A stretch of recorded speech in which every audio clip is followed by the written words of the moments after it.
Jean-Christophe Hanna, bonjour. Bonjour. Vous êtes spécialiste du recrutement mobile et social. Vous organisez le 14 octobre prochain RMS Conf, le rendez-vous de tous les recruteurs connectés, disons-le rapidement. Et sur votre média RMS News, vous avez un peu annoncé la thématique de ce rendez-vous, le recrutement en 2025. Vous présentez 7 portraits de recruteurs du futur. Quand on lit ces portraits, le plus probable, c'est finalement le recruteur agent de talent.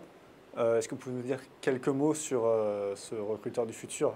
Oui, alors le recruteur agent de talent, en 2025, on peut imaginer finalement que le CDI a disparu et que chaque individu est à la fois candidat permanent et multi-entreprise, multi-employeur. C'est-à-dire que finalement, il va travailler à la mission, il va enchaîner les projets pour différentes entreprises. Et de son côté, du coup, le recruteur se retrouve un petit peu dans la peau d'un sélectionneur d'une équipe nationale de football et il va avoir à chercher les meilleurs talents pour constituer la meilleure équipe, trouver la meilleure alchimie.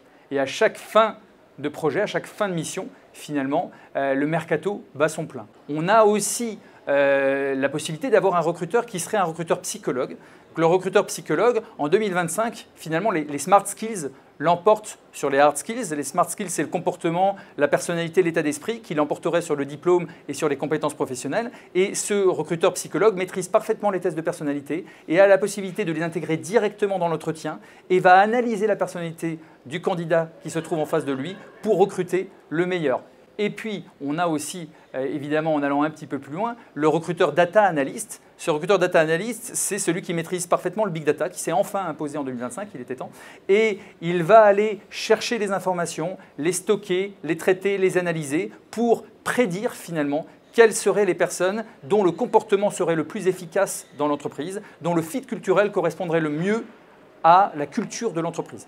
À quand le recrutement collaboratif? 2025, c'est possible? Alors la digitalisation des équipes RH, effectivement, de l'entreprise au sens global, pourrait permettre l'émergence d'un recrutement collaboratif, d'un crowd recruitment qui mettrait à contribution finalement les collaborateurs opérationnels de l'entreprise, qui pourraient proposer aux candidats à la fois des épreuves online, des épreuves offline, de mise en situation concrète, mais également faire vivre des moments de vie collective, de partage dans l'entreprise pour évaluer un petit peu finalement la possibilité pour le candidat de s'inscrire dans le collectif de l'entreprise. La décision serait du coup collective et chacun aurait son mot à dire. Maintenant, on peut aussi imaginer que l'opérationnel devienne le nouveau recruteur et que le recruteur RH tel qu'on le connaît aujourd'hui disparaisse et que ce soit l'opérationnel qui finalement est le mieux placé pour aller détecter le talent, l'aptitude la plus pertinente pour le poste, mais également quelle est la personnalité qui va le mieux s'inscrire dans le collectif de son équipe.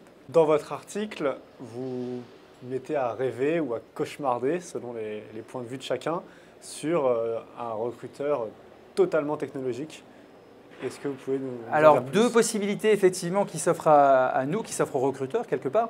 Avec l'évolution des technologies, on pourrait avoir d'un côté le recruteur augmenté. Donc le recruteur augmenté pourrait porter des smart lentilles, donc des lentilles intelligentes, mais également avoir un microprocesseur directement plugué à son cerveau. Les smart lentilles d'un côté lui permettraient d'analyser en temps réel les datas du candidat déjà accessibles, mais également d'analyser son comportement pendant l'entretien, puisqu'il pourrait même immerger le candidat dans des situations concrètes relative à l'exercice de sa fonction en lui faisant porter un casque de réalité virtuelle. Et le microprocesseur qui serait donc logé dans sa boîte crânienne lui permettrait de brasser ces informations et de les comparer avec le comportement des meilleurs collaborateurs de l'entreprise. Et puis pour terminer, alors là, je ne sais pas si c'est un rêve ou un cauchemar, mais en 2025, on peut imaginer qu'avec la multiplication des robots qui auront remplacé bon nombre de métiers, le recruteur soit lui-même remplacé par un robot.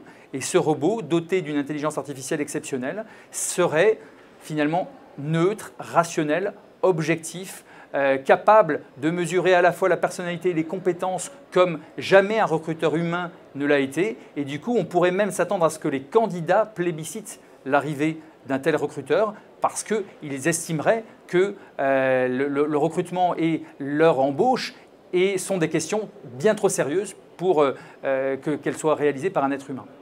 Ce sera le mot de la fin. Merci Jean-Christophe Hanna. Merci.